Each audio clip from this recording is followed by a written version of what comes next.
Tem gente que acredita que o amor de mãe é incondicional, infinito, que não tem limites. E durante muito tempo eu também acreditei nisso. Achei que ser mãe significava dar tudo, sem esperar nada. Que ser avó era estar sempre disponível, sempre com os braços abertos, sempre pronta para ajudar, não importava o custo. Mas ninguém me avisou que existe uma diferença enorme entre amar incondicionalmente e aceitar ser tratada como se não tivesse valor algum. Ninguém me disse que generosidade pode se transformar em exploração quando a pessoa do outro lado não tem um pingo de gratidão ou respeito.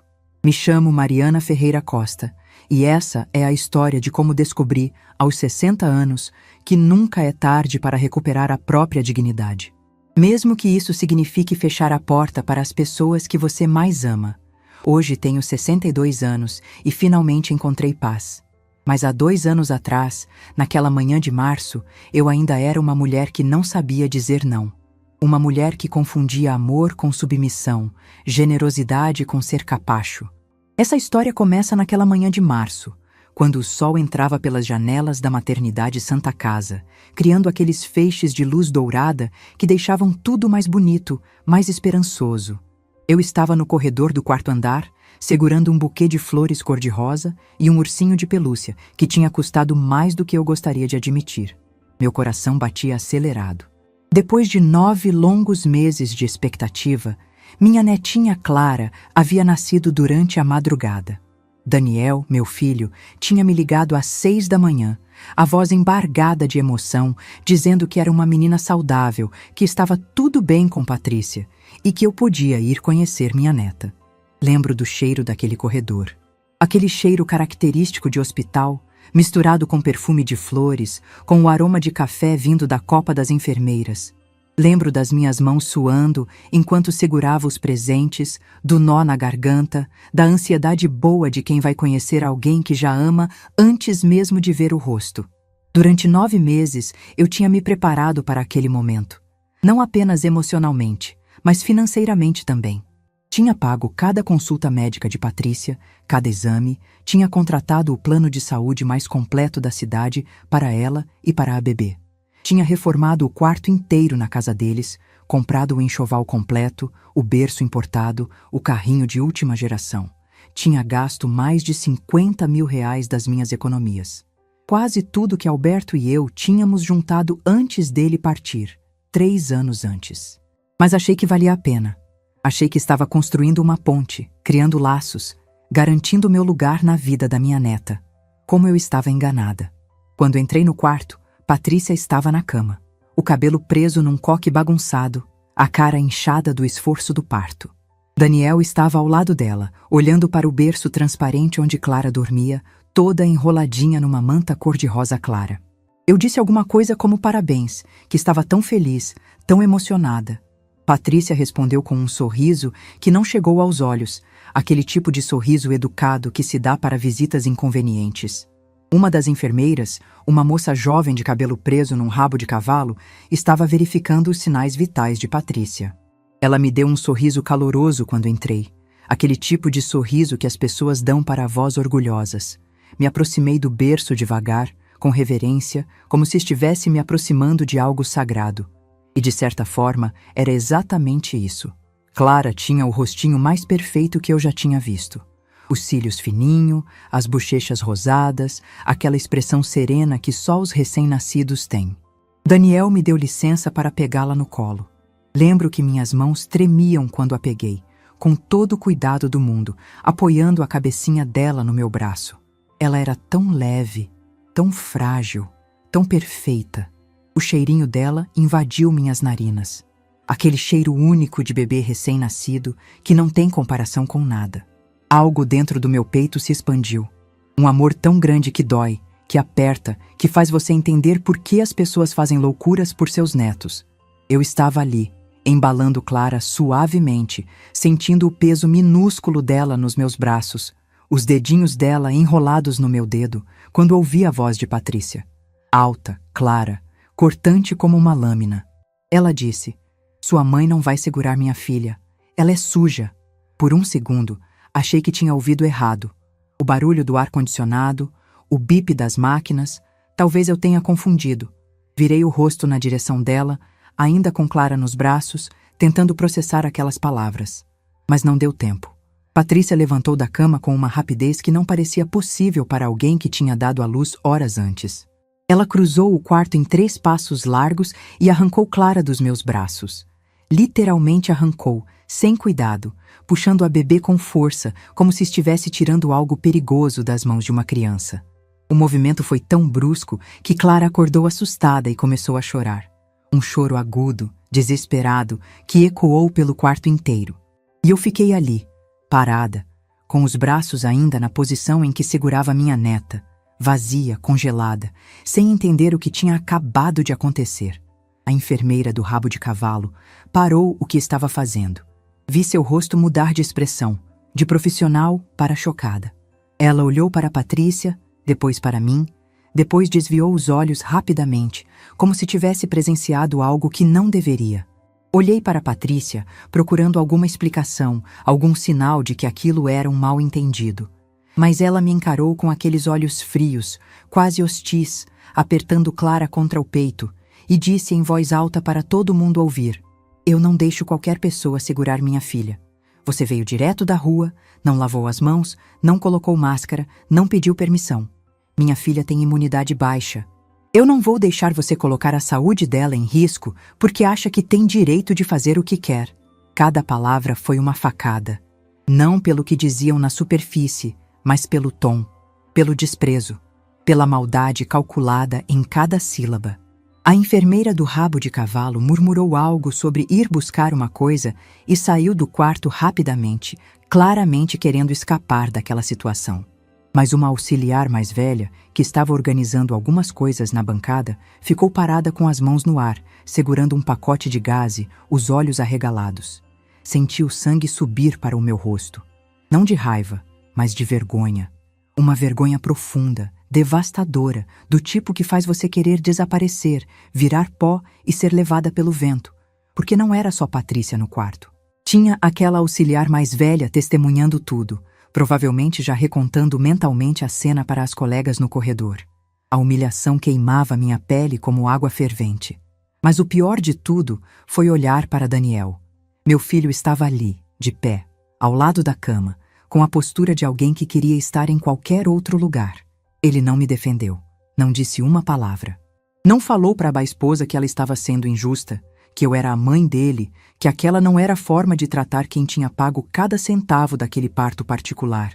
Ele apenas desviou o olhar, olhou para o chão, para a parede, para qualquer lugar que não fosse o meu rosto. Nossos olhos se encontraram por um segundo, apenas um segundo, e naquele brevíssimo momento eu vi tudo o que precisava ver. Vergonha, sim. Constrangimento, com certeza. Mas não vi coragem, não vi amor, não vi o filho que eu tinha criado. E naquele silêncio dele, eu entendi tudo. Entendi que meu filho tinha feito uma escolha. E essa escolha não incluía me defender, me proteger, me respeitar. Ele tinha escolhido a paz do casamento dele em detrimento da dignidade da própria mãe. A auxiliar mais velha finalmente terminou o que estava fazendo e saiu do quarto. Mas antes de passar por mim, ela me deu um olhar. Não era pena, era algo pior. Era reconhecimento. Como se ela tivesse visto essa cena acontecer centenas de vezes antes. Fiquei ali parada por mais alguns segundos que pareceram eternos. O choro de Clara ecoava no quarto. Patrícia a embalava com aquela expressão de mártir, como se eu tivesse tentado machucar a bebê. Daniel continuava olhando para o chão, as mãos enfiadas nos bolsos da calça. Foi então que algo dentro de mim se rompeu. Ou talvez tenha se fortalecido. Ainda não sei direito. Respirei fundo. 1 vez, 2 vezes, 3 vezes. Senti o ar entrando nos meus pulmões, enchendo meu peito, me dando força que eu não sabia que tinha. Não ia chorar ali. Não ia fazer uma cena. Não ia implorar por explicações ou por desculpas. Não ia me curvar e aceitar aquilo como se fosse normal, aceitável, justificável. Peguei minha bolsa na cadeira ao lado da porta. O buquê de flores e o ursinho de pelúcia ficaram na mesinha de canto, esquecidos, sem importância. R$ 43.000 também tinham ficado esquecidos ali, mas isso eu só compreenderia depois. Olhei para Daniel mais uma vez. Ele finalmente levantou os olhos e encontrou os meus. Vi culpa ali, constrangimento, mas não vi coragem. E percebi que meu filho era um covarde. Não disse uma palavra. Minha garganta estava apertada demais para falar, e mesmo que não estivesse, o que eu diria? Apenas virei as costas e saí daquele quarto. O corredor parecia mais longo na volta. Meus passos ecoavam no chão de cerâmica limpa, ritmados, firmes, mesmo que por dentro eu estivesse desmoronando. Passei pela recepção da maternidade, onde a atendente me deu um sorriso automático. Passei por outras famílias felizes no saguão, todos com buquês de flores, balões coloridos, caras radiantes. Quando cheguei no estacionamento e o sol de março bateu no meu rosto, foi como se eu tivesse saído de um pesadelo e acordado em outro diferente. Chamei um táxi pelo aplicativo do celular. Minhas mãos tremiam tanto que errei a senha 2 vezes antes de conseguir abrir o telefone. Quando o carro finalmente chegou, entrei no banco de trás e disse apenas meu endereço. O motorista, um senhor de uns 50 anos, deve ter percebido que algo estava errado, porque não tentou puxar conversa. Apenas dirigiu em silêncio, enquanto eu olhava pela janela, vendo a cidade passar num borrão de cores e formas. Tentei processar o que tinha acabado de acontecer. Tentei entender como um momento tão esperado, tão sonhado, tinha se transformado naquela humilhação pública. Pensei nos 9 meses anteriores, em cada consulta médica que paguei, em cada exame caro que coloquei no meu cartão de crédito, no plano de saúde premium que contratei para Patrícia e para Clara, incluindo a bebê como minha dependente antes mesmo dela nascer, na reforma completa do quarto do bebê, no berço importado, no carrinho de última geração, nas roupinhas caras, nos brinquedos educativos, em tudo. Tinha gastado quase todas as minhas economias naquela gravidez. Não porque alguém tinha pedido com gentileza, mas porque fui manipulada, pressionada, chantageada emocionalmente. Achei que estava construindo uma ponte, criando laços, garantindo meu lugar na vida da minha neta. Mas naquele carro, voltando para casa sozinha, humilhada, rejeitada, entendi que tinha sido apenas uma boba com dinheiro no bolso e amor demais no coração. Quando cheguei em casa, a tarde já estava caindo. Minha casa estava silenciosa, vazia, como sempre estava desde que Alberto tinha partido 3 anos antes. Joguei a bolsa no sofá e fui direto para o quarto. Me sentei na beira da cama e esperei o choro vir. Mas ele não veio. Em vez de lágrimas, veio uma clareza estranha, quase assustadora. Fiquei pensando em como tinha me anulado nos últimos meses. Como tinha aceitado comentários maldosos de Patrícia sobre minhas roupas antiquadas, sobre minha casa precisando de reforma, sobre meus hábitos de velha. Como tinha engolido desaforos, ignorado faltas de respeito, relevado grosserias. Tudo porque não queria criar conflito.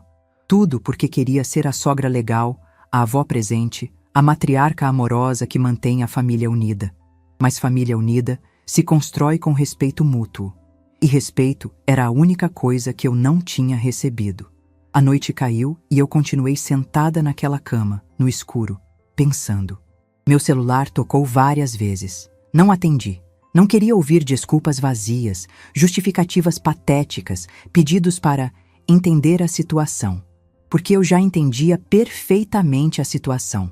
Entendia que tinha me tornado uma vaca leiteira. Uma fonte conveniente de recursos financeiros que deveria estar sempre disponível para pagar, para ajudar, para resolver problemas, mas que não merecia respeito, consideração ou sequer gratidão. Peguei o celular e fui até a galeria de fotos. Tinha dezenas de imagens da reforma do quarto de Clara, do berço sendo montado, das paredes pintadas, das prateleiras cheias de bichinhos de pelúcia. Tinha fotos das compras que fiz, dos presentes que dei, dos momentos que pensei estar construindo memórias. Mas naquele quarto da maternidade, Patrícia tinha deixado claro que eu era suja demais para segurar minha própria neta. E Daniel tinha deixado claro, com seu silêncio covarde, que concordava com ela. Naquela noite, enquanto a cidade dormia lá fora e minha casa permanecia em silêncio, algo nasceu dentro de mim. Não era raiva, não era desejo de vingança. era algo muito mais poderoso que isso. Era determinação. Determinação de que aquela seria a última vez que alguém me trataria como se eu não tivesse valor. A última vez que eu aceitaria migalhas de afeto em troca de tudo que eu dava. A última vez que eu colocaria os outros na frente da minha própria dignidade. Não sabia ainda o que faria, mas sabia, com absoluta certeza, que a Mariana que tinha entrado naquela maternidade pela manhã não era mais a mesma Mariana que estava deitada naquela cama. Algo tinha mudado, algo fundamental, profundo, irreversível. E enquanto fechava os olhos naquela noite, pela primeira vez em meses, não senti ansiedade ou culpa ou preocupação. Senti paz. A paz estranha de quem acabou de descobrir que tem muito mais força do que imaginava. Para entender completamente o que aconteceu naquela maternidade, preciso voltar no tempo. Preciso contar como cheguei até aquele momento, como me transformei numa mulher que aceitava ser tratada daquela forma. A história realmente começou 9 meses antes, numa tarde de domingo em junho. Daniel e Patrícia tinham me convidado para almoçar na casa deles, coisa que não acontecia com frequência. Normalmente, era eu quem os convidava, eu quem cozinhava, eu quem organizava os encontros familiares. Eu tinha 60 anos naquela época. 60 anos de uma vida que tinha sido boa, dentro do possível. Tinha me casado com Alberto aos 24, tivemos Daniel aos 26 e passamos décadas construindo uma vida confortável. Alberto era contador, eu, professora universitária de literatura. Nada de luxo, mas estabilidade, segurança, amor. Até que 3 anos antes, Alberto teve uma parada cardíaca enquanto dormia. Foi tão repentino que nem conseguimos nos despedir. Num momento, ele estava lá, roncando suavemente ao meu lado. No outro, tinha partido para sempre. Fiquei viúva aos 57 anos, e desde então, Daniel era tudo que me restava de família direta. Por isso, talvez eu tenha me agarrado tanto à ideia de ser avó. A ideia de que minha família ia crescer, que eu ia ter de novo aquela sensação de pertencer a algo maior. Lembro que cheguei naquele domingo com uma torta de limão, a sobremesa favorita de Daniel desde criança. Patrícia abriu a porta com um sorriso maior do que o normal. Aquele tipo de sorriso que imediatamente me deixou desconfiada. Ela nunca foi muito calorosa comigo. Sentamos à mesa e fizemos aquela conversa superficial de sempre. O trabalho de Daniel na empresa de contabilidade, os clientes chatos de Patrícia no salão de beleza onde ela trabalhava como manicure, o calor absurdo que estava fazendo naquele junho. Foi no meio da sobremesa que Daniel largou a bomba. Ele limpou a garganta, trocou um olhar com Patrícia e disse: "Mãe, a gente tem uma notícia. A Patrícia está grávida, você vai ser avó." Deixei o garfo cair no prato. Literalmente. O barulho ecoou pela sala de jantar e eu levei a mão à boca, os olhos enchendo de lágrimas instantaneamente. Um bebê. Um neto. Depois de tantos anos sozinha, depois da partida de Alberto, finalmente teria uma nova vida na família. Alguém para amar, para cuidar, para deixar um legado. Levantei da cadeira e abracei os dois, chorando de alegria, dizendo que estava tão feliz, tão emocionada, que seria a melhor avó do mundo. Patrícia retribuiu o abraço com aquela rigidez que eu já conhecia, mas naquele momento relevei. Achei que era só o jeito dela. Como eu estava enganada. Nos dias seguintes, Daniel me ligou várias vezes para conversar sobre a gravidez. Patrícia estava com muito enjoo, não conseguia trabalhar direito, estavam preocupados com as finanças. Eu disse que podia ajudar no que fosse preciso, que era para isso que as avós existiam. A primeira solicitação veio disfarçada de preocupação maternal. Patrícia estava sendo atendida pelo SUS, mas Daniel achou que seria melhor se ela tivesse acompanhamento particular. Médico especializado, exames de última geração, ultrassom 4D para ver o bebê com mais clareza. Perguntei quanto custaria e Daniel deu um número que me fez engolir seco. Mas era meu primeiro neto, minha única chance de ser avó. Disse que pagaria as consultas, que não era problema. O problema foi que as consultas se multiplicaram. Toda semana tinha um exame novo, uma urgência nova, uma necessidade nova. E toda semana eu passava o cartão, assinava cheques, transferia dinheiro. 2 semanas depois, Patrícia marcou uma reunião comigo. Disse que precisávamos conversar sobre coisas práticas. Chegou na minha casa com uma lista digitada, toda organizada em tópicos. Lembro de pensar que aquilo era eficiente, profissional até. Ela começou explicando que o plano de saúde dela não cobria parto particular, que ela tinha pesquisado e a melhor maternidade da cidade era a Santa Casa, mas que o parto lá custava muito caro, que seria necessário um plano de saúde melhor. Mostrou 3 opções impressas, todas caríssimas, e disse que a ideal seria a mais completa. Então, acrescentou com aquele sorriso que não chegava aos olhos: "O neto da Mariana merece o melhor, né, sogra?" Aquela frase mexeu comigo. O neto da Mariana merece o melhor. Claro que merecia. E se eu podia proporcionar isso, por que não faria? Ela continuou falando, muito pragmática, muito organizada. Disse que seria bom incluir a bebê no plano também, já como dependente minha, porque isso facilitaria tudo depois do nascimento. Pediatra particular, vacinas, emergências, tudo mais fácil se o plano já estivesse ativo desde o início. Concordei com tudo. Contratei o plano mais completo naquela mesma semana. Coloquei Patrícia e a futura bebê Clara como minhas dependentes, paguei a taxa de adesão que era absurda e me senti bem fazendo isso. Me senti útil, necessária, importante. Alberto e eu tínhamos planejado ter mais filhos, mas depois de Daniel, descobrimos que eu não poderia engravidar novamente.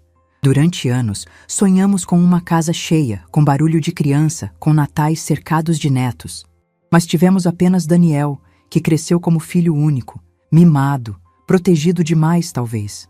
Agora ele estava me dando a chance de ter aquela casa cheia que sempre sonhei. Como eu ia negar? O 3º mês de gravidez trouxe o primeiro comentário maldoso. Estava na casa deles, ajudando a organizar algumas coisas, quando Patrícia olhou para minha roupa e soltou: "Sogra, a senhora não acha que está na hora de renovar o guarda-roupa? Essas roupas são muito antigas, muito quadradas. Quando a bebê nascer, a senhora vai querer estar bonita nas fotos, né?" Disse isso rindo, como se fosse uma brincadeira, mas o tom tinha algo afiado. Daniel riu junto, daquele jeito sem graça de quem ri por educação, e eu engoli o comentário. Afinal, minhas roupas eram meio antigas mesmo. Fazia anos que não comprava nada novo. Na semana seguinte, Patrícia comentou sobre minha casa. Disse que quando o bebê nascesse, eu precisaria modernizar um pouco esse ambiente, porque criança precisa de lugar bonito, alegre, não esses móveis pesados e escuros da época da vovó. De novo, engoli. Minha casa tinha sido decorada por Alberto e eu. Cada móvel tinha uma história, uma memória. Mas ela tinha razão. Eram móveis antigos, pesados, de outro tempo. Comecei a me sentir desatualizada, ultrapassada. Como se eu fosse um móvel velho que precisava ser reformado para se adequar ao mundo novo que estava chegando. No 4º mês, Patrícia parou de trabalhar. Disse que os enjoos estavam muito fortes, que não conseguia ficar 8 horas em pé fazendo unha, que o médico tinha recomendado repouso. Liguei para o obstetra que eu mesma estava pagando e perguntei sobre o repouso. Ele pareceu surpreso e disse que Patrícia estava com uma gravidez perfeitamente saudável, que não havia nenhuma recomendação de parar de trabalhar. Mas quando mencionei isso para Daniel, ele disse que eu não entendia, que a mãe sempre soube melhor do que ninguém sobre o próprio corpo, que eu estava sendo insensível. O salário dela fez falta no orçamento deles, claro. E quem começou a complementar? Eu. Primeiro foi a conta de luz que estava alta. Depois foi o mercado que tinha ficado caro. Depois foi o aluguel que tinham atrasado. Sempre tinha algo. Sempre tinha uma emergência. Sempre tinha uma justificativa. E eu sempre pagava. Porque era pelo bem do bebê. Porque Patrícia precisava estar tranquila e sem estresse. Porque grávida não pode passar nervoso. Todos os argumentos faziam sentido na superfície. Mas no fundo, muito no fundo, uma vozinha dentro de mim começava a perguntar: será que estou sendo usada? Eu calava essa voz. Dizia para mim mesma que estava sendo egoísta, desconfiada, que família ajuda família, que era isso que mães e avós faziam. No 5º mês, veio a exigência do quarto. Patrícia me ligou numa tarde de terça-feira, a voz cheia de urgência, dizendo que precisava me mostrar uma coisa. Quando cheguei lá, ela me levou até o quarto que seria do bebê. Era um cômodo pequeno, com paredes descascadas, piso de cerâmica rachado, uma janela que não fechava direito. Ela disse com aquele tom dramático: "Sogra, olha isso. A senhora acha que dá para colocar a neta da senhora num lugar desses? Que tipo de avó deixa a netinha dormir num quarto nessas condições?" A culpa me atingiu como um soco. Ela tinha razão. Aquele quarto estava em péssimo estado. Perguntei quanto custaria reformar e Patrícia já tinha 3 orçamentos prontos, todos impressos e destacados. Escolhi o mais barato e mesmo assim quase caí da cadeira com o valor. Ela suspirou e disse: "Tudo bem, sogra. Se é o que a senhora pode fazer, a gente aceita. Só espero que fique bom o suficiente." Aquilo doeu. Doeu de verdade. Como se eu estivesse sendo pão dura, mesquinha, oferecendo migalhas quando deveria dar o melhor. Acabei contratando o orçamento mais caro. Gastei quase R$ 10.000 na reforma. Pintura completa, piso novo, instalação de ar-condicionado, prateleiras, tudo. Passei semanas indo até lá para supervisionar a obra, para garantir que tudo ficasse perfeito. E cada vez que ia, Patrícia tinha uma nova sugestão, uma nova necessidade, um novo gasto. Quando terminaram a reforma, Patrícia inspecionou tudo com olhar crítico, passou o dedo nas paredes, testou o ar-condicionado e disse: "Ficou aceitável, né, sogra? Faltam algumas coisas ainda, mas dá para a bebê nascer." Aceitável. Depois de eu ter gasto quase R$ 10.000. Foi também no 5º mês que comecei a perceber a mudança em Daniel. Meu filho sempre foi próximo de mim, carinhoso, atencioso. Depois que o pai morreu, ele ligava todo dia para saber como eu estava, vinha me visitar toda semana, me incluía em tudo. Mas desde que Patrícia engravidou, ele estava diferente, distante. As ligações ficaram mais raras, as visitas mais espaçadas. E quando conversávamos, ele parecia estar sempre com a cabeça em outro lugar. Naquela altura, eu já tinha gasto mais de R$ 50.000, mas continuava achando que valia a pena. Tentei conversar com ele sobre isso. Marquei um almoço, só nós dois, num restaurante que ele gostava. Perguntei se estava tudo bem, se eu tinha feito algo errado.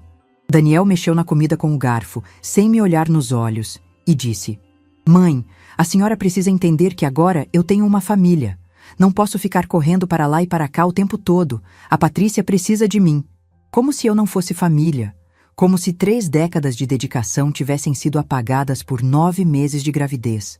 No 6º mês, Patrícia organizou o chá de bebê. Ou melhor, me disse que ia organizar e que eu ia pagar. Porque o dinheiro deles estava muito apertado e porque é tradição a avó fazer esse presente para o primeiro neto. Concordei. Claro que concordei. Afinal, seria meu primeiro neto também, e eu queria celebrar da melhor forma possível. Patrícia escolheu um buffet infantil caro, com decoração elaborada tema Jardim Encantado, comidas sofisticadas, lembrancinhas importadas. Ela fez uma lista de convidados que tinha quase 80 pessoas. Eu paguei cada centavo. Cada detalhe daquela festa custou R$ 8.000. Mas eu paguei, achando que estava criando um momento especial, uma memória linda para celebrar a chegada do bebê. Mas no dia da festa, fui tratada como uma ajudante. Patrícia me colocou para receber as pessoas na porta, para organizar os presentes que chegavam, para repor as bebidas, para cortar o bolo. Passei a tarde inteira de pé, servindo, organizando, limpando. Nem me sentei para comer. Minhas amigas estavam lá. Célia, Rosa, algumas colegas da universidade. E todas me olhavam com aquela expressão de pena misturada com incredulidade. E quando chegou a hora das fotos oficiais, aquelas que o fotógrafo tirava para o álbum, Patrícia posou com a mãe dela, com as irmãs, com as amigas. E me deixou de fora. Juntei coragem e perguntei se não ia ter uma foto com a avó. Patrícia estava arrumando o vestido para a próxima pose e respondeu sem me olhar: "Ah, sogra, a senhora não gosta de aparecer em foto mesmo, né? Deixa só a família mais próxima.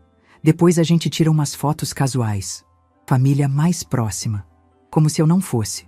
As fotos casuais nunca aconteceram. Voltei para casa naquela noite exausta, com os pés doendo, e olhei para a fatura do cartão de crédito que tinha acabado de chegar. O chá de bebê tinha custado R$ 8.000. E eu nem estava nas fotos oficiais.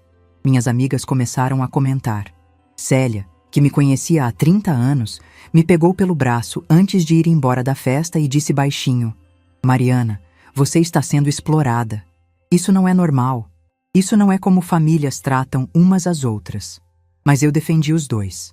Disse que Célia não entendia, que primeiro filho é difícil, que eles precisavam de ajuda, que era isso que famílias faziam umas pelas outras. Célia balançou a cabeça com aquele olhar triste de quem sabe que está falando com uma parede.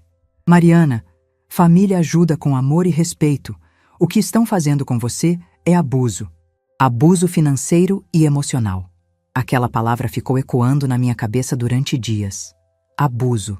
Será que era isso? Ou eu estava sendo uma sogra chata, exagerada, que via problema onde não tinha? No 7º mês, veio a lista de enxoval. Patrícia tinha montado um documento de 15 páginas no computador, com links para cada produto, especificações detalhadas, marcas importadas. Cada item custava uma fortuna. Quando vi o valor total, precisei me sentar. Era mais de 20 mil reais em berço, carrinho, roupinhas, fraldas, brinquedos, equipamentos. Liguei para Daniel e disse que aquilo estava muito caro, que talvez pudéssemos optar por marcas mais em conta. Ouvi ele suspirar do outro lado da linha, daquele jeito cansado, e então passou o telefone para Patrícia. Ela disse com aquele tom de desprezo que já conhecia: Olha, sogra, eu entendo que a senhora tem uma situação financeira mais limitada, mas eu não vou vestir o filho da senhora em roupa de camelô. Se a senhora não pode comprar, tudo bem. Eu peço para minha mãe, mas não me peça para baixar o padrão. Aquilo foi um tapa na cara, como se eu fosse pobre, como se não tivesse condições, quando na verdade eu estava me matando financeiramente para bancar todos os caprichos dela. Acabei comprando tudo da lista. Cada item, cada marca cara, cada produto importado. Coloquei metade no cheque especial, parcelei o resto no cartão em 12 vezes, usei as economias que tinha guardado para emergências. Minha conta bancária foi minguando mês a mês. A reserva que Alberto e eu tínhamos construído com tanto esforço ao longo de décadas, que deveria me dar segurança na velhice, estava desaparecendo rapidamente. Mas eu me convencia de que era um investimento, que estava investindo no meu neto, no meu relacionamento com Daniel e Patrícia, na minha família. No 8º mês, Patrícia fez questão de me chamar para ver o quarto pronto. Fui até lá numa tarde de sábado, e quando entrei naquele espaço, confesso que meu coração se encheu de uma mistura de orgulho e melancolia. Estava lindo. As paredes pintadas de amarelo suave, o berço branco todo montado com o móbile giratório, as prateleiras cheias de bichinhos de pelúcia organizados por tamanho, o guarda-roupa repleto de roupinhas minúsculas, ainda com as etiquetas. O ar-condicionado novo no alto, o tapete fofinho no chão, tudo perfeito. Tudo que eu tinha comprado, tudo que eu tinha pago, estava ali, criando um ambiente perfeito para receber meu neto. Tirei várias fotos, mandei para minhas amigas, até postei nas redes sociais. Estava tão orgulhosa, tão feliz, achando que tinha feito algo bonito, algo que valeria a pena. Patrícia estava ao meu lado, com a barriga enorme, já nos finais da gravidez. Ela passou a mão pelas coisas, verificou se estava tudo no lugar e comentou sem me olhar. Ficou aceitável, né, sogra? Ainda faltam algumas coisas que vou comprando depois, mas para começar dá. Faltam algumas coisas. Depois de eu ter gasto mais de 40 mil reais em 9 meses, ainda faltavam coisas. Mas naquele momento, olhando para aquele quarto, imaginando meu neto, ou neta, dormindo naquele berço, brincando naquele tapete fofinho, eu achei que valia a pena. Que todo o dinheiro, todo o esforço, toda a dedicação valiam a pena. Olhando para trás agora, vejo como eu estava cega, como tinha me deixado manipular, usar, explorar, como tinha confundido amor com aceitação de abuso, como tinha trocado minha dignidade e mais de 50 mil reais das minhas economias por algumas migalhas de pertencimento. Mas naquela época, eu ainda não enxergava. Ainda achava que estava construindo algo bonito, algo que duraria para sempre. Até aquela manhã na maternidade. Até o momento em que Patrícia arrancou Clara dos meus braços e me chamou de suja na frente de todo mundo. Foi ali que as vendas finalmente caíram dos meus olhos. E quando as vendas caem, não tem como colocá-las de volta. Os primeiros dias depois da humilhação na maternidade foram estranhos. Eu acordava de manhã e por alguns segundos esquecia o que tinha acontecido. Então a memória voltava como uma onda fria. A voz de Patrícia, Clara sendo arrancada dos meus braços, o silêncio covarde de Daniel, os olhares da enfermeira. E em vez de dor, eu sentia algo diferente, algo novo, uma espécie de clareza fria que nunca tinha experimentado antes. Daniel me ligou no dia seguinte à tarde. Eu estava na varanda, tomando café, olhando para o jardim que Alberto tinha plantado anos atrás. Quando o nome dele apareceu na tela, deixei tocar 4 vezes antes de atender. A voz dele saiu hesitante, sem jeito. Oi, mãe! Como a senhora está? Como eu estava. Como se a pergunta fizesse algum sentido depois do que tinha acontecido. Respondi que estava bem. Minha voz saiu calma, neutra, sem emoção. Ele gaguejou um pouco procurando palavras, e então soltou a desculpa que eu já sabia que viria. Olha, mãe, sobre ontem, a Patrícia está muito sensível por causa dos hormônios do pós-parto. Sabe como é, né? Aqueles primeiros dias são difíceis, ela não está pensando direito. A senhora não pode levar para o lado pessoal. Não pode levar para o lado pessoal. Como se ser chamada de suja na frente de estranhos, ter minha neta arrancada dos braços como se eu fosse uma ameaça, fosse algo que não devesse ser levado para o lado pessoal. Eu poderia ter brigado. Poderia ter gritado, chorado, exigido um pedido de desculpas, mas não fiz nada disso. Apenas disse, entendo, Daniel. Obrigada por ligar. O tom da minha voz deve ter deixado ele confuso, porque ele ficou em silêncio por alguns segundos, esperando que eu dissesse mais alguma coisa. Quando percebeu que eu não ia dizer, ele murmurou algo sobre me ligar depois e desligou. Voltei a tomar meu café. Estava morno, mas bebi mesmo assim. Nos 3 dias seguintes, Daniel me mandou algumas mensagens. Fotos de Clara dormindo, Clara mamando, Clara de olhos abertos, mensagens curtas. Olha a Clara aqui. Ela está crescendo? Tá tudo bem por aí? Eu respondia com um emoji de coração. Nada mais. Não porque estivesse magoada demais para falar, mas porque estava ocupada demais pensando. Pensando em R$43 mil. Pensando em 9 meses de manipulação. Pensando em como tinha sido conveniente para eles me ter por perto enquanto precisavam de dinheiro. E como tinha sido fácil me humilhar quando não precisavam mais. Foi na tarde do 5º dia que a ligação veio. Nos últimos dias, eu tinha pensado muito sobre aquele plano de saúde. Lembrei que quando contratei, a atendente tinha me explicado que haveria um período de carência para alguns procedimentos. Mas Patrícia tinha insistido em incluir a bebê desde antes do nascimento, como dependente, justamente para não ter carências depois. Eu tinha concordado e pagado taxas extras por isso. E agora, esse mesmo plano que eu havia pago religiosamente por 9 meses estava sendo usado contra mim, como se eu fosse uma estranha. Eu estava organizando alguns papéis velhos, decidindo o que guardar e o que jogar fora quando o telefone tocou. Era um número desconhecido, mas atendi assim mesmo. A voz do outro lado era jovem, feminina e carregada de constrangimento. Dona Mariana, aqui é a Jéssica, secretária da doutora Beatriz. Doutora Beatriz, a pediatra caríssima que Patrícia tinha escolhido pessoalmente, fazendo questão de dizer que só a melhor pediatra da cidade seria boa o suficiente para a neta da Mariana. A moça continuou, cada palavra saindo devagar, como se estivesse pisando em ovos. A senhora poderia dar uma passadinha aqui no consultório? É que tem uma situação com o plano de saúde da bebê Clara que precisamos resolver. Meu coração deu um pulo. Mas minha voz saiu calma. Que tipo de situação? Jéssica tossiu, claramente desconfortável. É que... Bem, a senhora é a titular do plano, né? E quando tentamos passar a consulta de hoje da Clara, o plano foi rejeitado.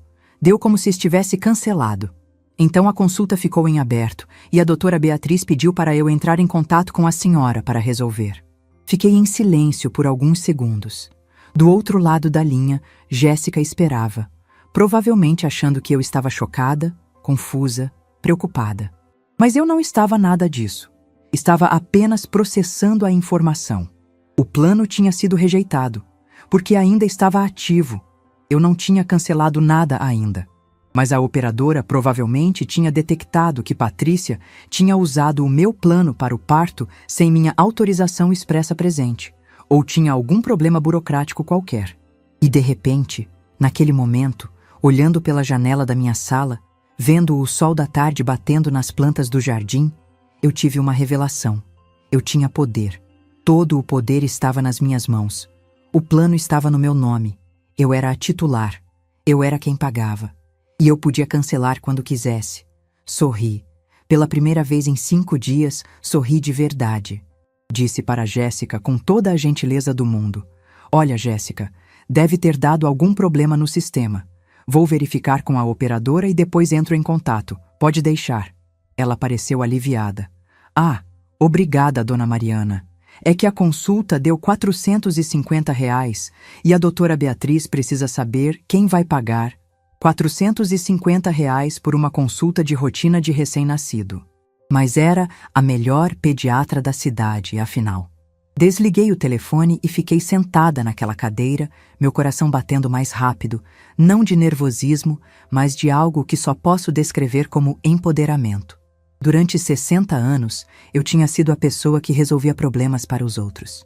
A esposa que apoiava, a mãe que sacrificava, a avó que pagava. Sempre colocando todo mundo na frente. Sempre me diminuindo para que os outros brilhassem. Mas naquele momento, sentada naquela sala, eu entendi algo fundamental. Eu não era obrigada a continuar sendo essa pessoa. Peguei o telefone de novo e liguei para a operadora do plano de saúde. Demorou 15 minutos na espera, ouvindo aquela musiquinha irritante, mas quando finalmente uma atendente respondeu, eu já sabia exatamente o que ia dizer. Ela se apresentou como Fernanda e perguntou como podia me ajudar. Respondi com a voz mais firme que consegui. Quero cancelar meu plano de saúde. Houve uma pausa do outro lado. Então Fernanda perguntou, no tom treinado de quem faz essa pergunta 100 vezes por dia. Posso saber o motivo do cancelamento, senhora? Não quero mais. Outra pausa. Ela provavelmente estava verificando minha conta no sistema porque o tom dela mudou, ficou mais urgente. Dona Mariana, vejo aqui que a senhora tem 2 dependentes no plano. Patrícia Souza Costa e Clara Costa, recém-nascida. A senhora tem certeza que quer cancelar? O plano é premium, tem cobertura completa? Tenho certeza. Mas a bebê acabou de nascer, né? Ela vai precisar de consultas, vacinas, acompanhamento pediátrico regular. Sem o plano, tudo isso vai sair muito caro. Respirei fundo e então disse a frase que mudaria tudo. Não é problema meu. Ouvi Fernanda engasgar levemente do outro lado. Ela recuperou a compostura rapidamente e começou com o roteiro de retenção de cliente. Dona Mariana, a senhora já considerou que talvez seja só uma fase difícil? Muitas pessoas cancelam no impulso e depois se arrependem. Que tal se a gente colocasse o plano em suspenso por alguns meses? A senhora pode... Não, quero cancelar, agora. O tom da minha voz não deixava margem para discussão. Fernanda suspirou, derrotada, e disse: Tudo bem, vou processar o cancelamento. O plano será encerrado em até 48 horas. A senhora tem certeza absoluta? Absoluta. Depois de desligar, fiquei olhando para o telefone na minha mão. Meu coração estava disparado, mas não de medo. Era adrenalina pura. Eu tinha acabado de tomar a primeira decisão real, independente, poderosa, que tinha tomado em meses. E aquilo era assustador e libertador ao mesmo tempo. Mas eu não tinha terminado. Fui até o meu escritório, aquele cantinho da casa onde guardava todos os meus documentos, e peguei a pasta financeira. Dentro dela estavam todos os comprovantes de pagamentos que eu tinha feito nos últimos 9 meses. Sentei na mesa e fiz uma lista completa. Plano de saúde premium, mensalidades de 9 meses. 7. 200 consultas e exames particulares, 4.500 molares reforma do quarto, 10.000 alailos chá de bebê, 8.000 reais enxoval completo, 21.000 reais ajuda com contas da casa deles, luz, mercado, aluguel, 5.500 reais, total, 56.200 malhas, 56.200 reais. Eu tinha gasto mais de 50.000 reais em 9 meses. Quase todas as minhas economias. O dinheiro que Alberto e eu tínhamos guardado para minha segurança na velhice, para emergências, para ter uma vida confortável. E em troca de tudo isso, eu tinha sido chamada de suja. Guardei os comprovantes de volta na pasta e peguei meu laptop. Entrei no site do banco e comecei a revisar todos os pagamentos automáticos e débitos recorrentes que eu tinha programado. Tinha vários: mensalidade do plano de saúde, cancelar pediatra, consultas mensais agendadas, cancelar escola de natação para bebês, que Patrícia já tinha reservado para quando Clara crescesse, cancelar assinatura de fraldas mensais que eu tinha contratado, cancelar débito automático da farmácia para vitaminas do bebê, cancelar. Cada clique no botão de cancelamento me dava uma sensação estranha. Não era prazer. Não era vingança. Era algo muito mais profundo. Era recuperação. Recuperação da minha dignidade, do meu poder de escolha, do meu direito de ser tratada com respeito. Quando terminei, já eram quase 7 da noite. Meu estômago roncava. Não tinha comido nada o dia inteiro. Mas eu me sentia mais leve do que tinha me sentido em meses. Na manhã seguinte, sexta-feira, fui pessoalmente ao banco. Queria ter certeza absoluta de que tudo tinha sido cancelado corretamente, que não havia nenhum pagamento pendente que pudesse passar sem eu perceber. O gerente, seu Mário, um senhor que me atendia há anos, ficou preocupado quando viu a quantidade de cancelamentos. Ele perguntou se estava tudo bem, se eu estava tendo problemas financeiros. Eu sorri e disse: "Está tudo ótimo, seu Mário. Nunca esteve melhor. Só estou reorganizando minhas prioridades." Ele pareceu confuso, mas não insistiu. Apenas confirmou que todos os pagamentos automáticos tinham sido cancelados e me deu um extrato atualizado. Quando saí do banco, parei num café e tomei um chocolate quente, sentada na janela, olhando o movimento da rua. As pessoas passavam apressadas, cada uma com seus problemas, suas vidas. E eu estava ali, aos 60 anos, redescobrindo quem eu era além de mãe e avó. Os próximos dias foram silenciosos. Eu não avisei ninguém sobre os cancelamentos.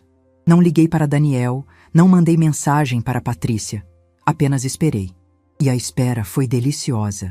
Porque pela primeira vez em muito tempo, eu não estava ansiosa, não estava preocupada se tinha feito a coisa certa, se as pessoas iam me aprovar. Eu simplesmente estava em paz com minha decisão.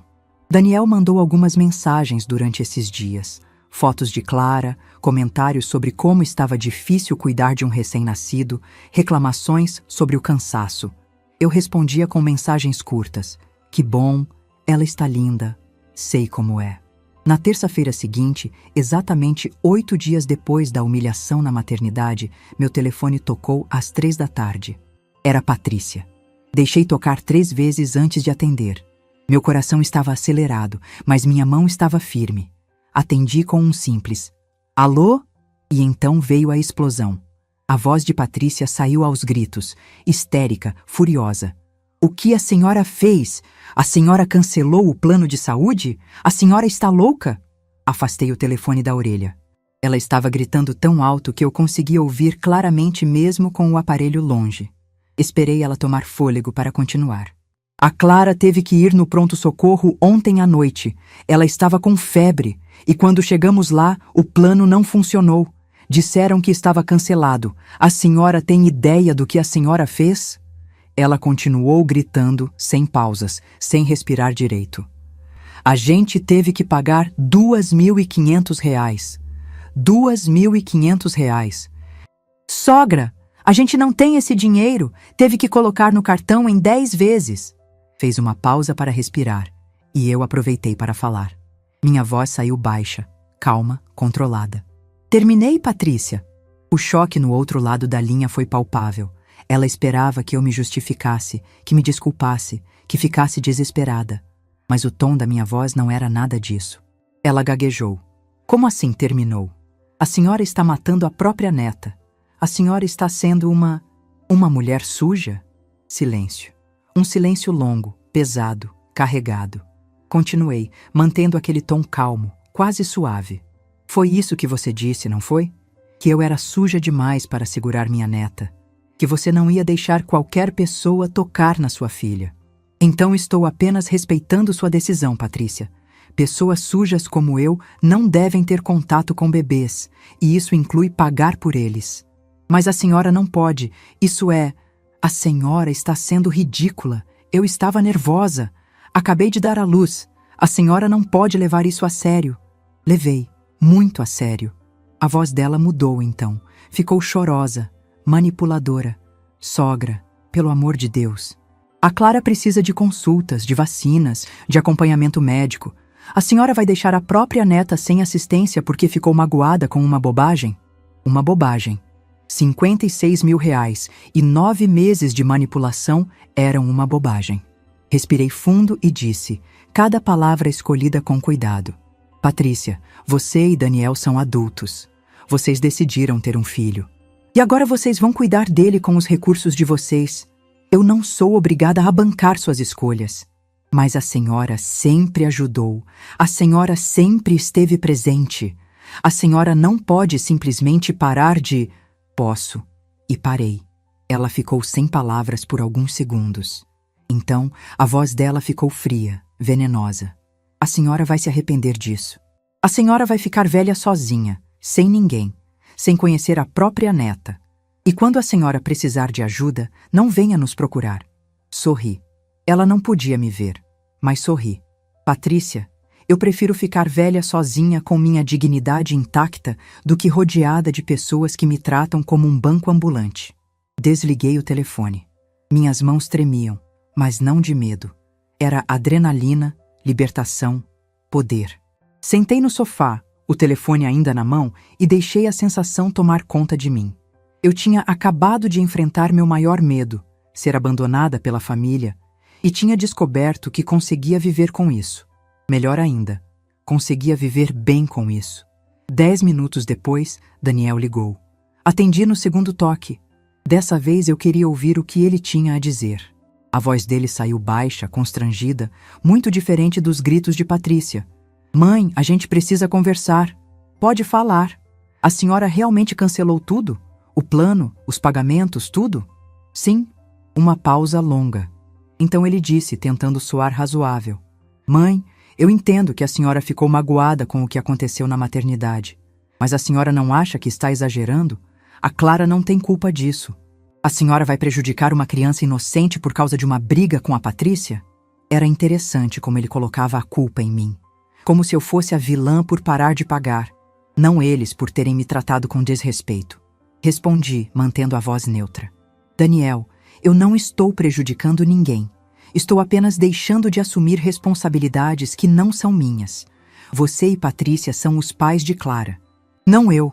Mas a senhora sempre disse que ia ajudar, que ia ser a avó presente, que ia fazer parte da vida dela.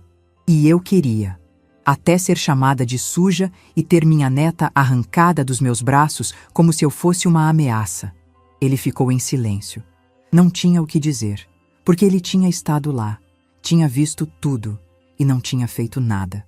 Finalmente, com a voz pequena, ele tentou. A Patrícia não quis dizer aquilo daquele jeito. Daniel. Algo no meu tom fez ele parar de falar. Continuei. Durante 9 meses, gastei mais de 50 mil reais com vocês. Paguei consultas, exames, plano de saúde, reformei o quarto, comprei enxoval, paguei chá de bebê, ajudei com contas. Fiz tudo isso com amor, achando que estava construindo uma relação familiar bonita. Fiz uma pausa, deixando os números afundarem. E em troca, fui humilhada publicamente, na frente de estranhos. E você ficou lá, em silêncio, sem dizer uma palavra. Então não venha me falar sobre exagero, Daniel, porque quem exagerou foram vocês. Exageraram achando que eu ia aceitar qualquer coisa. Ele tentou falar alguma coisa, mas eu continuei. E quanto a ser uma avó presente, eu ainda quero ser. Mas nos meus termos, com respeito, com dignidade. Não como uma funcionária que paga por tudo e ainda é tratada mal. Mãe, se você e Patrícia quiserem que eu faça parte da vida de Clara, vão ter que me tratar como parte da família, não como uma carteira conveniente. Até lá, vocês resolvem suas próprias contas. Desliguei sem esperar resposta. Dessa vez minhas mãos não tremiam mais. Levantei, fui até a cozinha e preparei um jantar de verdade. Pela primeira vez em dias, estava com fome. Fome de verdade. Comi sozinha, na mesa da cozinha, olhando pela janela para a noite que caía. Não me senti solitária. Senti-me livre. Livre do peso de expectativas irreais. Livre da obrigação de comprar amor. livre da necessidade de aceitar desrespeito para ter um lugar na família. Naquela noite, dormi melhor do que tinha dormido em meses. E pela primeira vez em anos, sonhei com Alberto. No sonho, ele estava sorrindo, orgulhoso, e dizia: "Você sempre foi mais forte do que pensava, Mari." Acordei com lágrimas nos olhos, mas sorrindo, porque ele estava certo. Eu sempre fui forte. Só tinha esquecido, mas agora eu lembrava. E ninguém, absolutamente ninguém, ia me fazer esquecer de novo. Os dias que se seguiram àquelas ligações foram reveladores. Não porque algo extraordinário tenha acontecido, mas justamente pelo contrário. Pela primeira vez em 9 meses, eu tinha paz. Acordava de manhã sem ansiedade. Tomava meu café sem verificar o celular a cada 2 minutos, esperando mais uma demanda, mais um pedido, mais uma urgência. Lia meus livros sem aquela sensação constante de que eu deveria estar fazendo algo por alguém. Era uma liberdade estranha, quase assustadora. Durante tanto tempo, minha vida tinha girado em torno de Daniel e Patrícia. E agora que eu tinha me afastado dessa órbita, precisava descobrir quem eu era sem eles. 3 dias depois da ligação explosiva de Patrícia, as mensagens começaram a chegar. A primeira veio num sábado de manhã. Era de Daniel e continha apenas uma foto.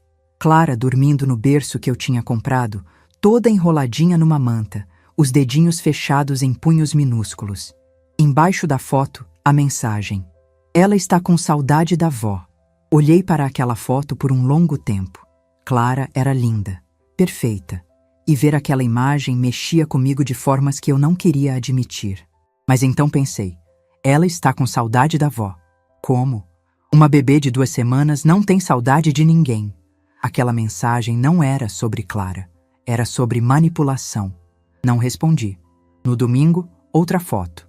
Clara acordada dessa vez, com os olhos abertos, aquele olhar meio perdido dos recém-nascidos. "A Clara abriu os olhos hoje. A senhora está perdendo esses momentos." Bloqueei a tentação de responder.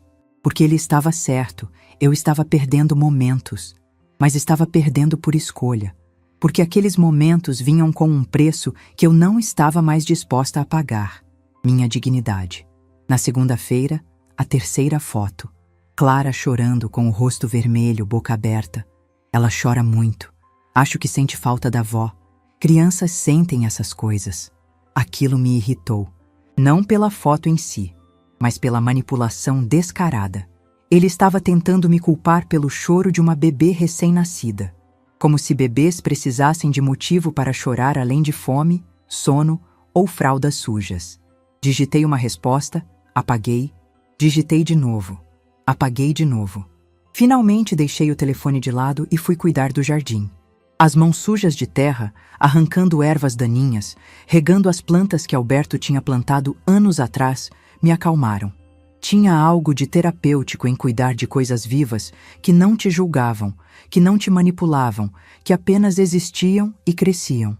Na terça-feira, Daniel mudou de estratégia. Me ligou às 10 da manhã, quando sabia que eu geralmente estava em casa. Atendi no 3º toque. Ele não começou com um oi, não perguntou como eu estava. Pulou direto para o assunto. "Mãe, a gente pode fazer um acordo?" "Que tipo de acordo?" "A senhora não precisa pagar tudo.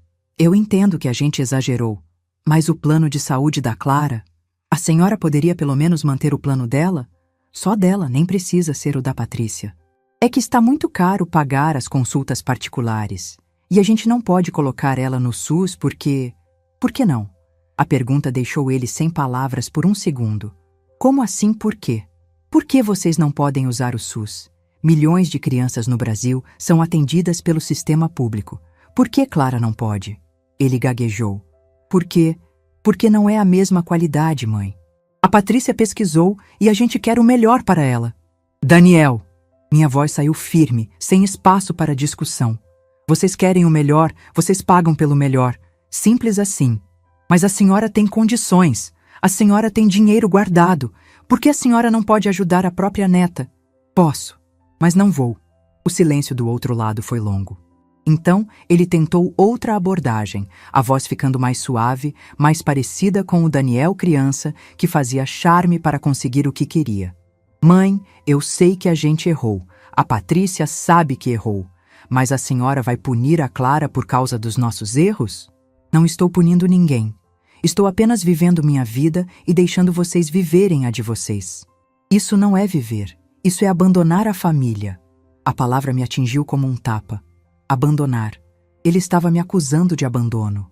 Respirei fundo, contando até 5 antes de responder. Daniel, me explica uma coisa. Quando Patrícia me arrancou Clara dos braços e me chamou de suja na frente de todo mundo, isso foi o quê? Inclusão familiar? Mãe. Quando você ficou em silêncio, sem dizer uma palavra em minha defesa, isso foi o quê? Apoio familiar? Eu não sabia o que fazer.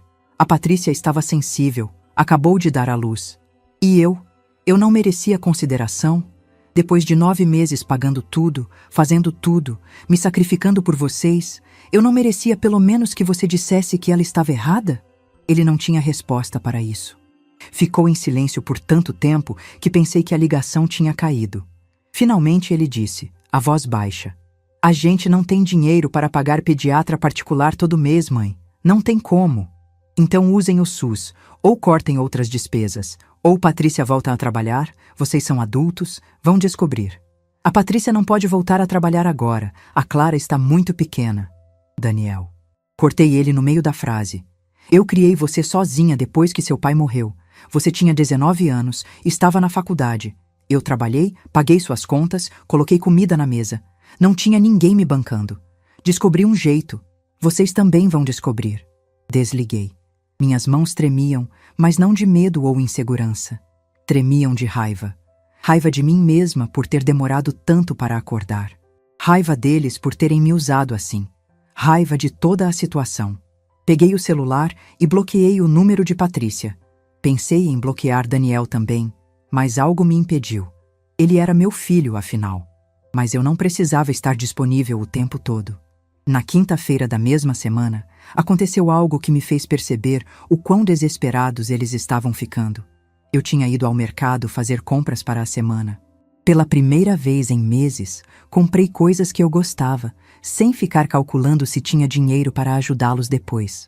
Comprei um vinho bom, queijos importados, chocolates caros, pequenos luxos que tinha negado a mim mesma enquanto bancava a vida deles.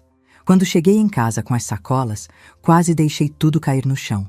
Daniel estava sentado na escada da frente da minha casa. E no colo, enrolada numa manta cor-de-rosa, estava Clara. Meu coração deu um pulo.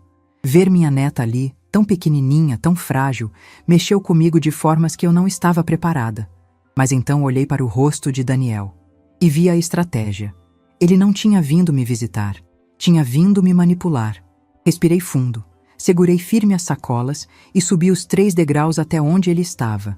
Daniel, o que você está fazendo aqui? Ele levantou, ajeitando Clara no colo, e disse com aquele tom que tentava ser casual, mas era obviamente ensaiado. Vim te visitar. Pensei que você ia querer ver a Clara. Com Clara? Não com Patrícia? A Patrícia está em casa, descansando. Achei que seria legal a avó conhecer melhor a neta, já que no hospital não deu muito tempo.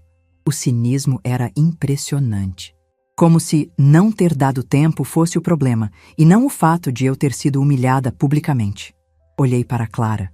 Ela dormia tranquilamente, alheia a toda aquela tensão. Linda, perfeita, inocente. E então olhei para Daniel. E tomei a decisão mais difícil que tomei até aquele momento. Não, ele piscou, confuso. Não o quê? Não vou pegar ela. Não vou entrar nesse jogo. Que jogo, mãe? Eu só trouxe ela para você conhecer. Daniel, minha voz saiu cansada. Você trouxe ela aqui para me amolecer, para eu ver o rostinho dela e voltar a pagar tudo, mas não vai funcionar. Eu não é isso. É exatamente isso. Passei por ele, abrindo a porta de casa com as chaves. Vocês vão ter que aprender que eu não sou mais a Mariana que aceita qualquer coisa. Se vocês quiserem que eu faça parte da vida de Clara, vão ter que me tratar com respeito primeiro. Mas a gente está te tratando com respeito. A gente veio até aqui. Virei para ele, ainda na porta, e disse a coisa mais difícil que já disse na vida. Vai para casa, Daniel, e não volte enquanto não estiver pronto para uma conversa de verdade. Uma conversa onde vocês reconheçam o que fizeram, peçam desculpas de verdade e não tentem me usar como solução para os problemas de vocês. Você está sendo egoísta, ridícula. A Clara é sua neta, e eu adoraria ser a avó dela, mas não nessas condições. Entrei em casa e fechei a porta.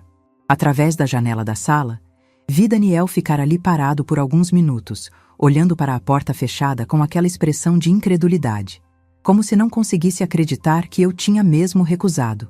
Finalmente ele desceu os degraus, colocou Clara no bebê conforto do carro e foi embora. Quando o carro sumiu na esquina, minhas pernas finalmente cederam. Sentei no sofá e deixei as lágrimas virem. Não de arrependimento, mas de alívio e tristeza misturados. Tinha feito a coisa certa. Sabia disso, mas não deixava de doer. Naquela noite, liguei para Célia, minha amiga de décadas, a única pessoa que tinha tido coragem de me falar a verdade quando eu estava cega. Contei tudo: a humilhação na maternidade, os cancelamentos, as ligações, a visita de Daniel com Clara. Célia me escutou em silêncio até o fim. Então disse, com aquela voz firme que eu conhecia tão bem: Mariana, eu estou orgulhosa de você. Muito orgulhosa. Aquelas palavras me fizeram chorar de novo, mas dessa vez de gratidão. Ela continuou: você fez a coisa mais difícil do mundo. Escolheu você mesma. E isso não é egoísmo. Isso é sobrevivência. Conversamos por mais de 1 hora. Ela me contou sobre outras amigas que tinham passado por situações parecidas. Mulheres que tinham sido exploradas financeiramente por filhos adultos. Mulheres que tinham descoberto tarde demais que amor não se compra. Quando desliguei, me senti menos sozinha. Na sexta-feira seguinte, tomei uma decisão que selou definitivamente minha nova postura. Fui até o escritório de uma advogada que Célia me indicou. Doutora.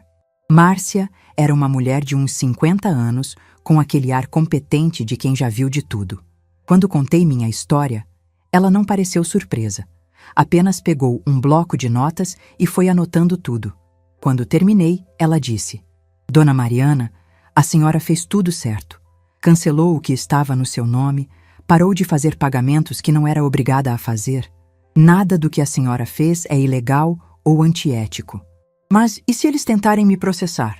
Ou dizerem que eu estou abandonando a neta? Ela balançou a cabeça. Não existe base legal para isso. A senhora não tem obrigação legal de pagar plano de saúde para netos. Isso é uma escolha, não uma obrigação. E quanto ao abandono, a senhora não está impedindo eles de te visitarem ou de manterem contato. A senhora apenas estabeleceu limites financeiros saudáveis. Aquelas palavras me deram uma segurança que eu não sabia que precisava. Doutora Márcia continuou: o que eu recomendo é que a senhora documente tudo. Guarde todas as mensagens, todos os comprovantes de pagamento, todas as tentativas de contato. Se eles tentarem algo legal, o que duvido, a senhora vai ter tudo documentado. Saí do escritório dela me sentindo protegida, amparada, como se finalmente tivesse alguém do meu lado. Os dias foram passando e se transformando em semanas. Daniel me mandava mensagens ocasionalmente, mas eu respondia apenas o essencial. Estou bem. Obrigada pela foto. Cuide-se. Nada que desse abertura para manipulação ou negociação. E algo interessante começou a acontecer. Sem a constante preocupação com eles, sem a ansiedade de ter que resolver problemas que não eram meus, eu comecei a redescobrir quem eu era. Voltei a frequentar o clube de leitura que tinha abandonado durante a gravidez de Patrícia. Recomecei as caminhadas matinais no parque. Me inscrevi num curso de História da Arte que sempre quis fazer, mas nunca tinha tempo. Pela primeira vez em anos, eu tinha tempo. Tempo para mim. Uma tarde, quase 1 mês depois da humilhação na maternidade, recebi uma mensagem de um número desconhecido. Era Patrícia. Ela tinha conseguido meu número de alguma outra forma depois que bloqueei o dela. A mensagem era longa, dramática. Sogra, eu sei que a senhora está brava comigo. E eu entendo. Eu errei. Mas a senhora não pode punir a Clara por causa dos meus erros. Ela precisa da avó. A gente precisa da senhora. Por favor, vamos conversar. Li aquela mensagem 3 vezes, procurando nela algum sinal de arrependimento genuíno, de reconhecimento real do que tinha acontecido. Mas tudo o que vi foi mais manipulação. A Clara precisa da avó. Chantagem emocional. A gente precisa da senhora. A verdade nua e crua. Eles precisavam do meu dinheiro. Não respondi. Apenas bloqueei o novo número. E naquele momento, sentada na varanda com uma xícara de chá nas mãos, olhando para o pôr do sol pintar o céu de laranja e roxo, eu percebi algo fundamental. Eu não precisava deles da forma que achava que precisava. Sim, eu adoraria ser avó. Adoraria ter uma relação linda com Clara, vê-la crescer, fazer parte da vida dela, mas não a qualquer custo. Não ao custo da minha dignidade. Não ao custo da minha segurança financeira. Não ao custo de ser tratada como menos do que eu valia. E se isso significava ser uma avó distante, uma avó que eles viam como egoísta, então que fosse. Porque pela primeira vez em 60 anos, eu estava escolhendo a mim mesma. E aquela escolha, por mais dolorosa que fosse, me dava uma paz que dinheiro nenhum podia comprar. Naquela noite, dormi profundamente. Sem pesadelos, sem ansiedade, sem culpa. Apenas paz. A paz de quem finalmente entendeu que amor próprio não é egoísmo. É sobrevivência. Tem momentos na vida que dividem tudo em antes e depois. Para mim, aquele bilhete na porta da maternidade foi esse momento. E agora, 2 anos depois, sentada na varanda do meu apartamento, olhando para a cidade de Campinas se acender com as luzes da noite, posso dizer com absoluta certeza: valeu cada segundo de dor. Valeu cada lágrima que derramei, cada noite de insônia, cada momento de dúvida, onde me perguntei se estava sendo egoísta demais, dura demais, inflexível demais. Porque hoje, aos 62 anos, eu finalmente sei quem sou. E não preciso da aprovação de ninguém para existir. Mas deixa eu voltar um pouco. Deixa eu contar o que aconteceu depois daquele mês de silêncio, depois que fechei a porta para Daniel com Clara no colo. 6 meses depois da humilhação na maternidade, minha vida tinha mudado de formas que eu não imaginava possíveis. Eu tinha voltado a dar aulas particulares, mas dessa vez por escolha, não por necessidade. 3 vezes por semana, jovens universitários vinham até minha casa para aulas de literatura e redação. Adorava aquilo. Adorava me sentir útil de uma forma que não envolvia ser explorada. Eles me pagavam, me respeitavam, me agradeciam. E quando iam embora, eu me sentia realizada, não esvaziada. Também tinha começado a frequentar um grupo de apoio para avós que sofreram abuso financeiro familiar. Célia me levou na primeira reunião, e confesso que fui com resistência. Achei que seria um monte de gente se vitimizando, reclamando da vida. Mas estava completamente enganada. Eram mulheres fortes, mulheres que tinham tomado as decisões mais difíceis de suas vidas. Que tinham escolhido sua dignidade mesmo quando isso significava perder o contato com netos, com filhos, com a família que tanto amavam. Conheci Dona Fátima, 68 anos, que tinha gastado toda a sua aposentadoria sustentando uma filha viciada em drogas. Até o dia em que a filha vendeu as joias da mãe para comprar mais droga. Dona Fátima cortou o contato completamente. 5 anos depois, a filha se recuperou. Pediu perdão de joelhos e hoje tem uma relação saudável. Conheci Dona Irene, 71 anos, cujo filho tinha usado o nome dela para fazer empréstimos que ela não sabia. Quando descobriu, estava com dívidas de R$80 mil. Processou o próprio filho, ele foi condenado e ela levou anos para pagar tudo. Hoje vive sozinha, mas em paz. Essas mulheres me ensinaram que amor próprio não é egoísmo. Que estabelecer limites não é crueldade. Que você pode amar alguém de longe, sem se destruir no processo. Foi nesse grupo que descobri que não estava sozinha, que minha história não era única, que milhares de mulheres idosas são exploradas financeiramente por familiares que deveriam protegê-las. Durante esses 6 meses, Daniel me mandava mensagens ocasionais. Sempre fotos de Clara, sempre tentando tocar no meu ponto fraco. Mas eu tinha aprendido a ver através da manipulação. Respondia com educação, mas sem abrir margem. Ela está linda. Obrigada por compartilhar. Cuidem-se. Nunca perguntava como estavam financeiramente. Nunca oferecia ajuda. Nunca cedia. E algo interessante aconteceu. Sem ter para quem recorrer, eles tiveram que se virar. Célia, que ainda morava no mesmo bairro que eles, me contava as novidades. Patrícia tinha voltado a trabalhar quando Clara completou 4 meses. Tinham mudado para um apartamento menor, mais barato. Tinham vendido o carro e passado a usar transporte público. E sim, tinham colocado Clara no sistema público de saúde. A mesma Clara que merecia o melhor, que não podia ser tratada como qualquer bebê, estava sendo atendida no postinho do bairro. Não senti satisfação com isso. Senti apenas alívio. Alívio de que eles estavam aprendendo a viver dentro das suas possibilidades, que estavam crescendo como adultos. 1 ano depois da humilhação, fiz minha primeira grande viagem, sozinha. Fui para o Nordeste, passei 2 semanas conhecendo praias, comendo comidas regionais, conversando com pessoas que não me conheciam, que não sabiam minha história, que me viam apenas como Mariana, uma senhora de 61 anos viajando sozinha, aproveitando a vida. Em Porto de Galinhas, sentada numa cadeira de praia com os pés na areia, um copo de água de coco na mão, eu chorei, mas não de tristeza, de gratidão. Gratidão por ter tido coragem de dizer não, por ter escolhido minha dignidade, por estar ali, viva, livre, inteira. Quando voltei da viagem, estava bronzeada, descansada, renovada. E foi nessa época que aconteceu algo que mudou tudo. Daniel me ligou num sábado à tarde. Não era o horário usual dele, e pelo tom de voz, percebi que algo era diferente. Ele disse que precisava falar comigo, pessoalmente, sozinho. Marquei para o dia seguinte, num café no centro da cidade. Território neutro, lugar público, horário de movimento. Cheguei primeiro e pedi um cappuccino. Quando Daniel entrou, quase não o reconheci. Estava mais magro, com olheiras, roupas mais simples. Mas havia algo diferente no olhar dele.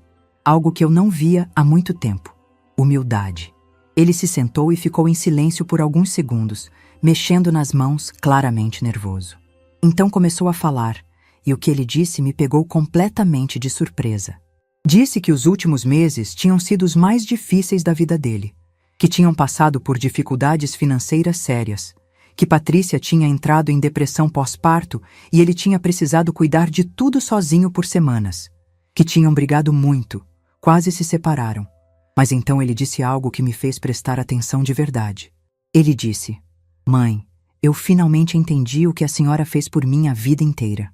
Quando o pai morreu e a senhora trabalhou tanto para me sustentar. Quando eu estava na faculdade e a senhora fazia 3 turnos de aulas particulares para pagar minhas coisas. Eu sempre soube disso na teoria, mas nunca tinha entendido de verdade." Fez uma pausa, os olhos marejados. "Agora eu entendo. Porque agora sou eu cuidando de uma criança, trabalhando, tentando pagar contas, tentando fazer tudo dar certo, e é exaustivo. É assustador. E eu faço isso com a Patrícia me ajudando. A senhora fez sozinha." Lágrimas começaram a descer pelo rosto dele. "E mesmo assim, mesmo depois de tudo que a senhora fez, eu deixei a Patrícia te humilhar. Fiquei em silêncio quando ela te chamou daquilo. Achei que estava sendo um bom marido, mas estava sendo um filho horrível." Meu coração apertou. Não porque eu sentia pena, mas porque finalmente, depois de 1 ano, meu filho estava tendo a consciência que eu esperava. Deixei ele continuar. Ele precisava dizer tudo. Daniel limpou as lágrimas com as costas da mão e continuou: "A senhora tinha razão em tudo. A gente te usou, te exploramos. Achamos que a senhora era obrigada a bancar tudo porque era a avó. E quando a senhora parou, eu fiquei com raiva. Achei que a senhora estava sendo vingativa, egoísta." Ele balançou a cabeça. "Mas eu estava errado. A senhora não estava sendo vingativa. Estava se protegendo. Estava colocando limites. E a gente precisava desses limites." Tomei um gole do meu café, que já estava frio, e perguntei a única coisa que importava: "E Patrícia? Ela também entende isso?" Daniel hesitou. E naquela hesitação, vi a verdade. Ele disse: "Ela está melhorando.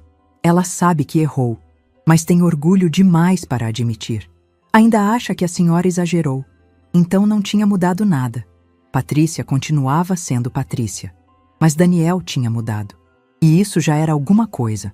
Olhei para meu filho e disse, com toda a calma do mundo: "Daniel, eu aceito suas desculpas. E eu te perdoo. Mas perdoar não significa voltar a ser como era antes. Perdoar não significa que eu vou voltar a bancar vocês ou aceitar desrespeito. Ele acenou com a cabeça. Eu sei. E não estou pedindo isso. Só queria que a senhora soubesse que eu entendi. E que eu sinto muito, muito mesmo. Ficamos em silêncio por um momento. Então ele disse, a voz baixa, quase envergonhada. A Clara vai fazer 2 anos no mês que vem. E ela pergunta pela avó. Vê fotos antigas e aponta para a senhora. A gente tentou explicar, mas ela é pequena demais para entender. Meu coração se apertou de novo. 2 anos. Minha neta tinha 2 anos e eu mal conhecia ela. Daniel continuou. Eu não estou pedindo para a senhora voltar a fazer parte da nossa vida como antes, mas a senhora gostaria de conhecer ela? De verdade?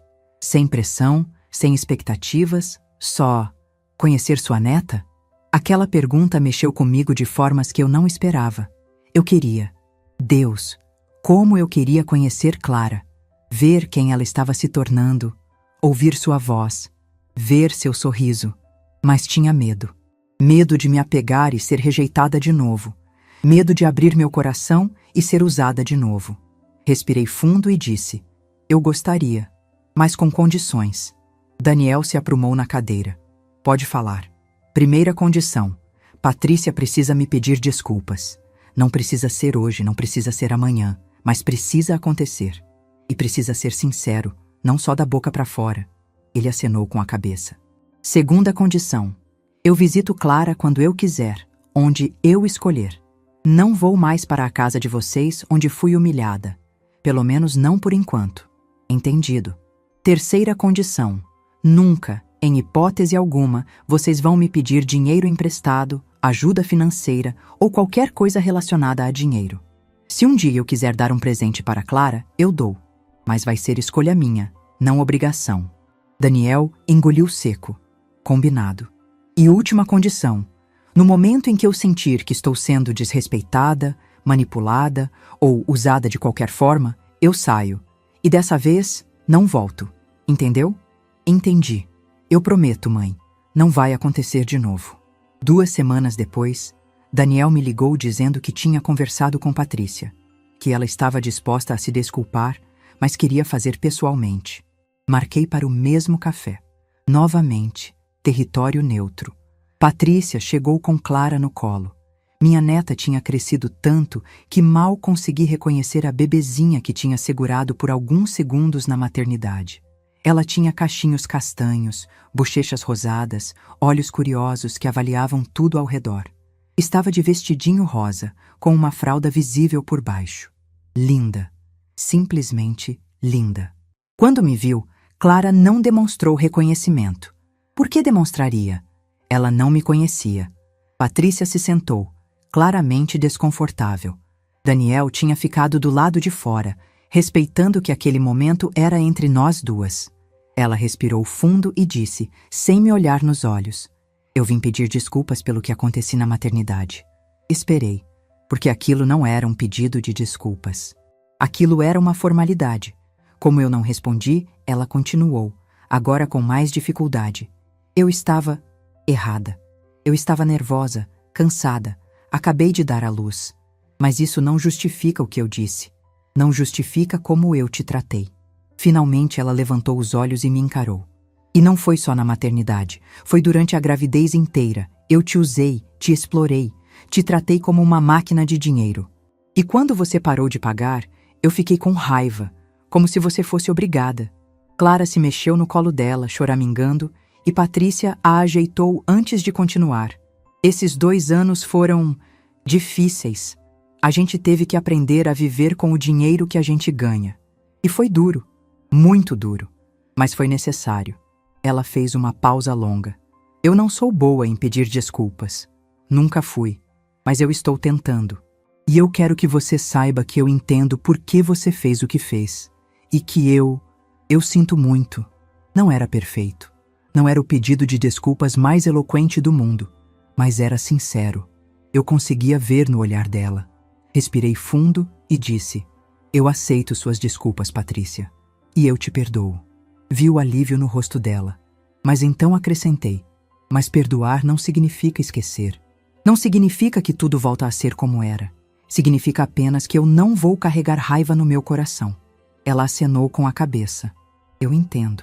Foi então que Clara, que tinha ficado quietinha até ali, me olhou com aqueles olhos enormes e disse com a voz fininha: Vovó? Meu coração parou. Ela tinha me reconhecido das fotos. Patrícia olhou surpresa. É, amor, é a vovó Mariana. Clara esticou os bracinhos na minha direção. Olhei para Patrícia, pedindo permissão silenciosa. Ela acenou com a cabeça. Peguei Clara no colo pela primeira vez em 2 anos. Ela cheirava a sabonete de bebê e a biscoito. Era pesadinha, sólida, cheia de vida. Ela colocou a mãozinha no meu rosto e disse: Vovó bonita. As lágrimas vieram sem pedir licença. Lágrimas de alívio, de alegria, de esperança. Patrícia, para minha surpresa, também estava chorando. Ela vê suas fotos o tempo todo. A gente nunca falou mal de você para ela. A gente só disse que a vovó estava ocupada, mas que ainda amava ela. Segurei Clara por alguns minutos, apenas sentindo o peso dela, o calor dela, a realidade dela. Minha neta. Finalmente, minha neta. Mas quando ela começou a ficar agitada, devolvi ela para Patrícia. Porque eu tinha aprendido uma lição importante. Amor não é posse. Amor é saber quando segurar e quando soltar. Nos meses seguintes, construímos um novo relacionamento. Devagar, com cuidado, com limites claros. Eu visitava Clara uma vez por semana. Às vezes no parque, às vezes na minha casa, às vezes num shopping. Nunca na casa deles. Eu ainda não estava pronta para isso. E descobri que ser avó com limites era muito mais gostoso do que ser avó explorada. Eu comprava presentes quando queria, não quando era cobrada. Brincava com ela sem ficar exausta tentando agradar todo mundo. Curtia minha neta sem sacrificar minha paz. Daniel se transformou num filho melhor, mais atencioso, mais respeitoso, mais consciente. Ele tinha amadurecido com as dificuldades. E nosso relacionamento estava melhor do que nunca havia sido. Patrícia e eu nunca viramos melhores amigas, mas desenvolvemos um respeito mútuo. Ela tinha aprendido que eu não era capacho. E eu tinha aprendido que ela não era puramente má, apenas imatura e egoísta. Hoje, 2 anos depois daquela manhã na maternidade, minha vida é rica de formas que nunca imaginei. Viajo 3 vezes por ano. Já conheci Fernando de Noronha, Gramado bonito, sempre sozinha, sempre no meu ritmo, sempre gastando meu dinheiro comigo mesma. Coordeno o grupo de apoio para avós que sofrem abuso familiar. Ajudo outras mulheres a encontrarem sua força, sua voz, sua dignidade. E isso me enche de propósito. Tenho amigas verdadeiras. Saio para jantar, para o cinema, para shows. Tenho uma vida social ativa, repleta de pessoas que me valorizam. E sim, tenho uma relação com minha neta. Uma relação saudável, com limites, com respeito. Clara me ama e eu amo ela. Mas nosso amor não vem com condições impossíveis ou expectativas irreais.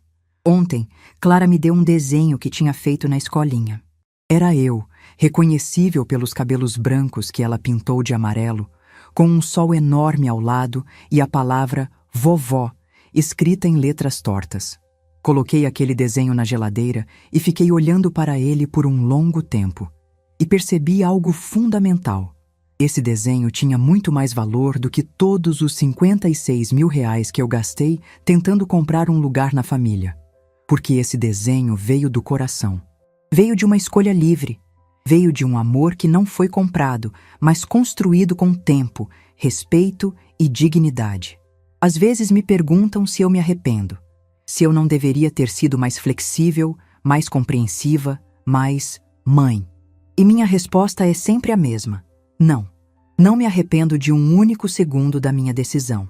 Porque aquele dia na maternidade, quando fechei a porta para Daniel e Clara, quando cancelei todos aqueles pagamentos, quando disse não pela primeira vez em 60 anos, não foi o dia em que eu perdi minha família.